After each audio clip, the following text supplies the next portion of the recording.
வணக்கம் நண்பர்களே. நம்ம வீட்டில் மிகவும் சாதாரணமாக கிடைக்கக்கூடிய ஒரு உணவு தான் பச்சை பயிறு. அதாவது இங்கிலீஷில் இதை நம்ம கிரீன் கிராம் இல்லைன்னா மூங் தால் அப்படின்னு சொல்லுவோம். ஆனால் இதுக்குள்ளே இருக்கக்கூடிய சத்துக்களை பற்றி பலருக்கும் தெரியாது. தினமும் சிறிதளவு பச்சை பயிர் சாப்பிடுவதால் உடலுக்கு ஏற்படக்கூடிய மாற்றங்கள் என்ன? அதாவது இதய ஆரோக்கியம் முதல் சர்மம் முடி ஆரோக்கியம் வரை பலவிதமான நன்மைகளை கொடுக்கக்கூடியது இந்த பச்சை பயிர். இதை எந்த நேரத்தில் சாப்பிடணும், யாரெல்லாம் சாப்பிடணும், இதை எவ்வாறு சாப்பிடணும், எப்படி சரியான முறையில் எடுத்துக்கிறணும் அப்படிங்கிறத இந்த வீடியோவில் நம்ம பார்க்க போகிறோம்.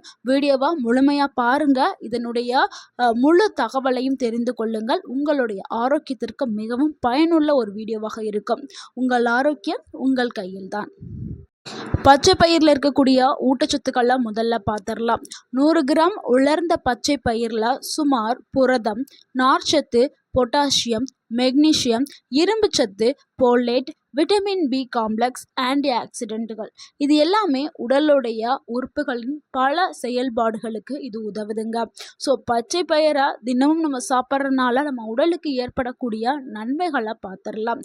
அதில் முதலாவது நன்மை, உடலுக்கு நல்ல ஒரு புரதத்தை கொடுக்குது. அதாவது இதில் புரோட்டீன் அதிகமாக இருக்கிறதுனால, புரோட்டீன் ரிச்சான ஒரு உணவாக இருக்கிறதுனால இது எல்லாருக்குமே மிகவும் தேவையான ஒரு உணவாக இருக்குது. சைவ உணவு சாப்பிட்றவங்களுக்கு பச்சை பயிறு ஒரு சிறந்த புரோட்டீன் சோர்ஸுங்க. ஏன்னா நான்வெஜ்ஜு சிலருக்கு பிடிக்காது, சிக்கன் மட்டன் மீனெல்லாம் சாப்பிட மாட்டாங்க. அந்த அந்த சாப்பிடாதவங்க இந்த பச்சை பயிரை எடுத்துக்கலாம். இது மசில்ஸை வளர்க்குறதுக்கு, அதாவது தசைகளை பலமாக்குறதுக்கு இந்த பச்சை பயிர் பயன்படுது. இது உடல் பலத்தை அதிகரிக்கிறதுக்கு பயன்படுது. முக்கியமாக உடற்பயிற்சி செய்கிறவங்களுக்கு இது மிகவும் ஆரோக்கியமான உணவு. நிறைய பேர் என்ன பண்ணுவாங்க, உடற்பயிற்சி செய்கிறவங்க புரோட்டீன் பவுடர் வாங்கி சாப்பிடுவாங்க. ஸோ அந்த மாதிரி புரோட்டீன் பவுடர் வாங்கி சாப்பிட்றது சிலருக்கு பக்க விளைவுகளை ஏற்படுத்தும். ஆனால் இந்த பச்சை பயிரை நீங்கள் சாப்பிடும்பொழுது உங்கள் உடலுக்கு பலவிதமான ஆரோக்கியங்கள் கிடைக்க ஆரம்பிக்கும். அடுத்து இரண்டாவது நன்மை, ஜீரணத்தை மேம்படுத்துறதுக்கு பச்சை பயிறு பயன்படுது. இதில் அதிகமான நார்ச்சத்து இருக்கிறதுனால மலச்சிக்கலை குறைக்கிறதுக்கும், குடலுடைய இயக்கத்தை சீராக வச்சுக்கிறதுக்கும், வயிறை சுத்தமாக வச்சுக்கிறதுக்கும் பயன்படுதுங்க. அதாவது செரிமானம் ஆகாத நபர்கள் இருப்பாங்கள்ல, அவங்கெல்லாம் அந்த பச்சை பயிரை உட்கொள்ளும் பொழுது நல்ல ஒரு செரிமானம் ஏற்படும். உங்களுடைய குடல் இயக்கம் சீராக இயங்க ஆரம்பிக்கும். அடுத்து மூன்றாவது நன்மை என்னென்னா, உடல் எடையை குறைக்கிறதுக்கு பச்சை பயிறு பயன்படுது. பச்சை பயிர் சாப்பிட்டா வயிறு நீண்ட நேரம் நிறைந்த ஒரு உணர்வு கிடைக்கும். இதனால் அடிக்கடி பசி வராது. இதில் கலோரியும் ரொம்பவுமே குறைவான ஒரு உணவு தான். அதனால தான் இதை வெயிட் லாஸுக்கு ரொம்பவும் உதவியாக இருக்கக்கூடிய ஒரு உணவுன்னு சொல்கிறோம். இது உடலில் இருக்கக்கூடிய கெட்ட கொழுப்புக்களை கரைக்கிறதுக்கு பயன்படுது. நீங்கள் தொடர்ந்து ஒரு வாரம் நீங்கள் பச்சை பயிரை நீங்கள் உணவாக எடுத்துக்கிட்டு வந்தீங்கன்னா உடல் எடை சூப்பராக குறைய ஆரம்பிக்கும். ஏன்னா இது கொழுப்புக்களை எரிக்கும் தன்மை கொண்டது, சக்தி கொண்டது. ஸோ உங்கள் உடலில் இருக்கக்கூடிய கெட்ட கொழுப்பை எல்லாத்தையுமே இது நல்லாவே பேன் பண்ணிடும். இதில் நிறைய நார்ச்சத்து இருக்கிறதுனால வேறு எக்ஸ்ட்ரா எந்த உணவையும் நீங்கள் சாப்பிடவும் மாட்டீங்க. இதனால் உடல் எடை சூப்பராக குறைய ஆரம்பிக்கும். அடுத்து நான்காவது, சர்க்கரை நோயாளிகளுக்கு பயனளிக்கக்கூடிய ஒரு உணவாக இருக்குதுங்க. பச்சை பயிர் லோ கிளைசிமிக் இண்டெக்ஸ் குறியீடு கொண்ட ஒரு உணவு. இது இரத்த சர்க்கரையை வேகமாக உயர்த்தவே செய்யாதுங்க. ஆனால் இது மருந்துக்கு மாற்றல்ல. சர்க்கரை நோயாளிகளுக்கு இது ஒரு சிறந்த உணவாக இருக்குது. நீங்கள் தினமும் நீங்கள் நார்மலாக நீங்கள் அரிசி சார்ந்த சாப்பாடு சாப்பிடுவீங்க. அதில் நிறைய கார்போஹைட்ரேட் இருக்கும், அதாவது குளுக்கோஸ் நிறையா இருக்கும். இது அது என்னன்னா சுகர் லெவலை அதிகப்படுத்திடும், அந்த அரிசியில் இருக்கக்கூடிய குளுக்கோஸ். ஆனால் நீங்கள் அந்த அரிசியை நீங்கள் ஒரு நேரம் தவிர்த்துட்டு நீங்கள் இந்த பாசி பயிரை நீங்கள் வேக வச்சு ஒரு வேளை சாப்பாடாக நீங்கள் எடுத்துக்கலாம். அப்படி எடுத்துக்கிற போது உங்களுடைய சர்க்கரை அளவு குறைய ஆரம்பிக்கும். இதனால் சர்க்கரை நோயாளிகளுக்கு சர்க்கரை அளவை கட்டுப்படுத்துறதுக்கு பாசி பயிர் பயன்படுது. அடுத்து நம்ம ஐந்தாவதாக பார்க்கக்கூடிய ஒரு நன்மை என்னென்னா, இதயத்தை ஆரோக்கியமாக வச்சுக்கிறதுக்கு பச்சை பயிறு பயன்படுதுங்க. இதில் இருக்கக்கூடிய நார்ச்சத்து, மெக்னீசியம், பொட்டாசியம் இந்த சத்துக்கள் எல்லாமே இதயத்தை ஆரோக்கியமாக வச்சுக்கிறதுக்கும் அதை பாதுகாக்கிறதுக்கும் பயன்படுது.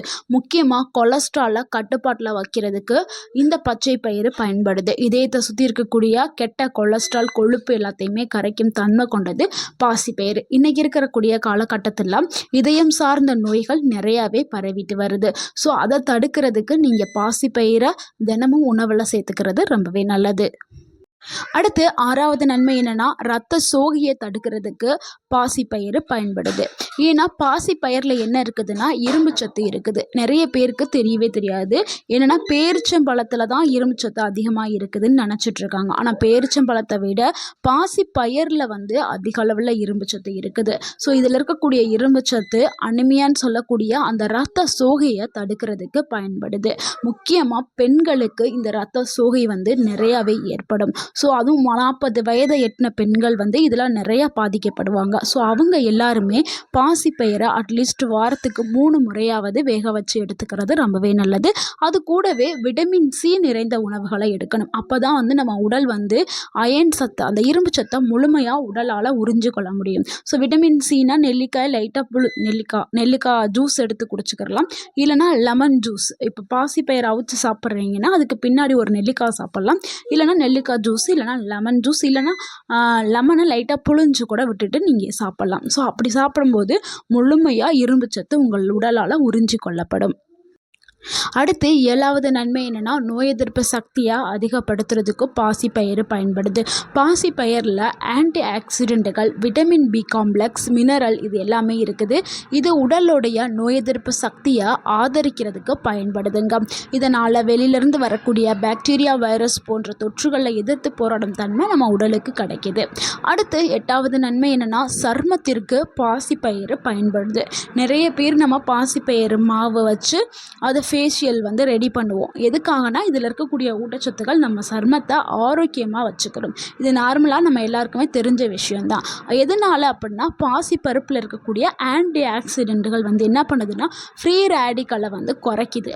இதனால் நம்மளுடைய சருமம் எப்பொழுதுமே இளமையான தோற்றத்தை கொடுக்கறதுக்கு நம்ம பாசிப்பயிரை வந்து பயன்படுத்துகிறோம். ஸோ நம்ம சாப்பிட்டாலும் சரி, இல்லை வெளிப்பூச்சாக நம்ம ஃபேஸ்க்கு அப்ளை பண்ணாலும் சரி, நம்ம சருமம் வந்து ஆரோக்கியமாக இருக்கும்.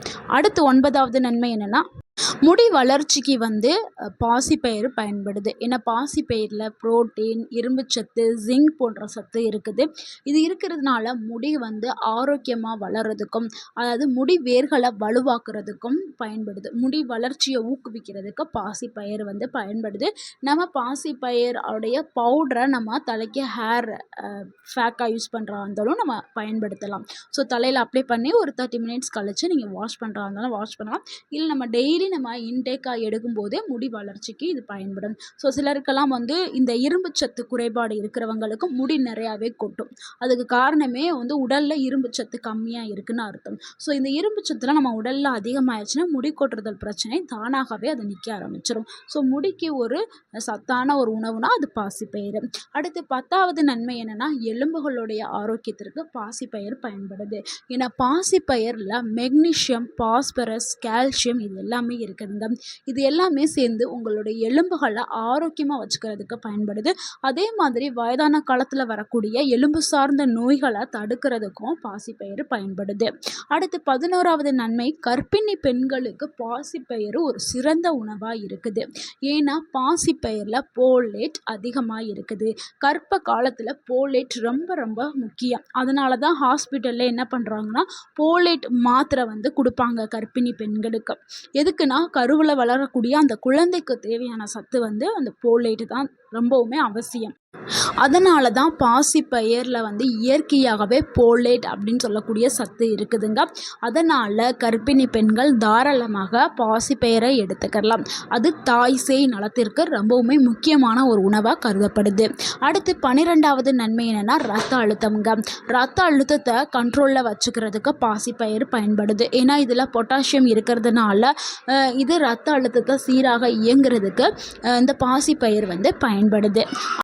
அடுத்து 13வது நன்மை, உடல் சோர்வை குறைக்கிறதுக்கு பாசிப்பயிறு பயன்படுதுங்க. பாசிப்பயிரில் இருக்கக்கூடிய புரோட்டீன்ஸ், இரும்பு, விட்டமின் பி காம்ப்ளெக்ஸ் உடலுக்கு நல்ல ஒரு சக்தியை கொடுக்குது. இன்ஸ்டண்ட்டாக ஒரு எனர்ஜியை தர்றதுக்கு பாசிப்பயிறு பயன்படுது. அடுத்து 14வது நன்மை என்னென்னா, கல்லீரலை ஆரோக்கியமாக வச்சுக்கிறதுக்கு பாசிப்பயிர் பயன்படுதுங்க. நம்ம உடல் உறுப்புகளில் கல்லீரல் அப்படிங்கிற ஒரு உறுப்பு ரொம்பவுமே முக்கியமானது. அதுதான் நம்மளுக்கு ரொம்பவுமே நச்சுக்களை வெளியில் அந்த வேலையை வந்து கல்லீரல் தான் செய்யுது. ஸோ அந்த கல்லீரலை ஆரோக்கியமாக வச்சுக்கிறதுக்கு பாசிப்பயிர் வந்து பயன்படுது. அடுத்து 15வது நன்மை என்னன்னா, குடல் நுண்ணுயிர்களை ஆதரிக்கிறதுக்கு பாசிப்பயிர் வந்து பயன்படுது. இதில் இருக்கக்கூடிய நார்ச்சத்து மற்றும் ப்ரோபயாட்டிக் எஃபெக்ட் வந்து நல்ல பாக்டீரியாக்களை வளர்க்குறதுக்கு பயன்படுது. இதனால குடல் ஆரோக்கியம் மேம்பட செய்யுது. இவ்வளவு நன்மைகளை கொண்ட இந்த பாசிப்பயிரை எப்படி சாப்பிடணும் அப்படிங்கிறத பார்த்துடலாங்க. முளைக்கட்டி வச்சு நம்ம சாப்பிட்றது ரொம்பவுமே ஆரோக்கியமானது. அதாவது ஸ்ப்ரவுட் அப்படின்னு சொல்லுவோம்ல, அந்த ஸ்ப்ரவுட் பண்ணி சாப்பிட்றது ரொம்பவே நல்லது. அதில் இருக்கக்கூடிய ஊட்டச்சத்துக்கள் நம்ம முழுமையாக உறிஞ்சுறதுக்கு விட்டமின் சி சேர்த்து எடுத்துக்கிறது ரொம்பவே நல்லது. இது செரிமானம் ஆகிறதுக்கும் வேகமாகவே ஈஸியாக இருக்கும். இல்லைன்னா நம்ம ஊற வச்சு வேக வச்சு நம்ம காலையில் எடுத்துக்கிறது ரொம்பவே நல்லது. அதாவது சுண்டல் வடிவில். ஆனால் எண்ணெய் ஊற்றி தாளிக்காமல் எடுக்கிறது ரொம்ப நல்லது. அப்படி நீங்கள் எண்ணெய் ஊற்றி தான் சாப்பிடுவீங்கன்னா சிறிதளவு மற்றும் ஊற்றி சாப்பிட்றது நல்லதுங்க. அதுக்கப்புறம் தோசை, அடை அந்த மாதிரியும் நம்ம எடுத்துக்கிறலாம். இல்லை பாசிப்பயிரில் பாயாசம், சூப்பு, கூட்டு இந்த மாதிரியும் நம்ம எடுத்துக்கிறலாம். தினமும் ஒரு நாளைக்கு எவ்வளவு பாசிப்பயிர் எடுத்துக்கிறலாம்னா 30லேருந்து 50 கிராம் பாசிப்பயிர் வந்து நம்ம வேக வச்சு எடுத்துக்கிறலாங்க. அதாவது 3/4 கப்பு இல்லைன்னா 1 கப்பு வந்து நம்ம ஒரு உணவில் வந்து நம்ம பாசிப்பயிர் வந்து ஒரு நாளைக்கு வந்து எடுத்துக்கிறலாம். ஆனால் நம்ம தினமும் எடுக்கும்போது நம்ம உடலுக்கு பலவிதமான நன்மைகள் வந்து சேரும். ஆனால் ஒரே நாளில் அதிகமாக எடுக்காதீங்க. தினமும் 1 கப்பு மட்டும் எடுத்துக்கிறேங்க. யாரெல்லாம் பாசிப்பயிரை ரொம்ப கவனமாக எடுக்கணும்னா, கிட்னி டிசீஸ் இருக்கிறவங்க அவங்களுடைய மருத்துவர்கிட்ட ஆலோசனை பெற்றுட்டு எடுக்கிறது ரொம்பவே நல்லங்க. அது மாதிரி வாயு தொல்லை இருக்கிறவங்க ஊற வச்சு எடுத்துக்கிட்டீங்கன்னா ரொம்பவே நல்லது. ஊற வச்சு வேக வச்சு சாப்பிட்றது ரொம்பவே நல்லது. ஏன்னா அவங்க ஸ்ப்ரவுட்டாக எடுத்துக்கிட்டால் சில வாய்வு பிரச்சனைகள்லாம் இருக்கும்ல, அதனால ஊற வச்சு வேக வச்சு எடுத்துக்கிறங்க. மற்றபடி எல்லாருக்குமே பாசிப்பயிர் ரொம்பவுமே நல்லதுங்க. நீங்கள் தாராளமாக தினமும் 1 கப் வந்து எடுத்துக்கலாம். 7 நாட்கள் நீங்கள் தொடர்ந்து எடுக்கும்போது என்னென்ன மாற்றங்கள் உங்கள் உடலில் நடக்கும்னா, நீண்ட நேரம் பசி எடுக்காமல் இருக்கிற அந்த உணர்வு ஏற்படும். ஜீரணம் நல்லாவே இயங்க ஆரம்பிக்கும். மலச்சிக்கல் வந்து முழுமையாக குறைய ஆரம்பிச்சிடும். உடலுக்கு ஒரு சுறுசுறுப்பு, ஒரு எனர்ஜி வந்து ஆட்டோமேட்டிக்காக உடலில் வந்து அதிகரிச்சுக்கிருக்கும். நீங்களே ரொம்ப ஆக்டிவாக இயங்குவீங்க. உங்களுக்கே அந்த மாற்றம் வந்து நீங்கள் உணர்ந்திருப்பீங்க. அந்த அளவுக்கு வந்து பாசிப்பயிர் நல்ல ஒரு மாற்றத்தை உங்கள் உடலுக்கு வந்து கொடுக்கும். நண்பர்களே, பாசிப்பயிறுங்கிறது ஒரு ஆரோக்கியமான உணவு. இன்னையிலேருந்து உங்கள் உணவில் பாசிப்பயிரை சேர்த்துக்கிறேங்க. இந்த தகவல் உங்களுக்கு பயனுள்ளதாக இருந்திருந்தா இந்த வீடியோக்கு ஒரு லைக் பண்ணுங்கள். இந்த வீடியோவை உங்களுடைய ஃப்ரெண்ட்ஸ் அண்ட் ஃபேமிலிக்கு ஷேர் பண்ணுங்கள். மறக்காமல் நம்ம சேனலை சப்ஸ்கிரைப் பண்ணுங்கள், சப்போர்ட் பண்ணுங்கள், கமெண்ட் பண்ணுங்கள். தேங்க்யூ ஃபார் வாட்சிங் அண்ட் வாழ்க வளமுடன். உங்கள் ஆரோக்கியம் உங்கள் கையில் தான். நன்றி, வணக்கம்.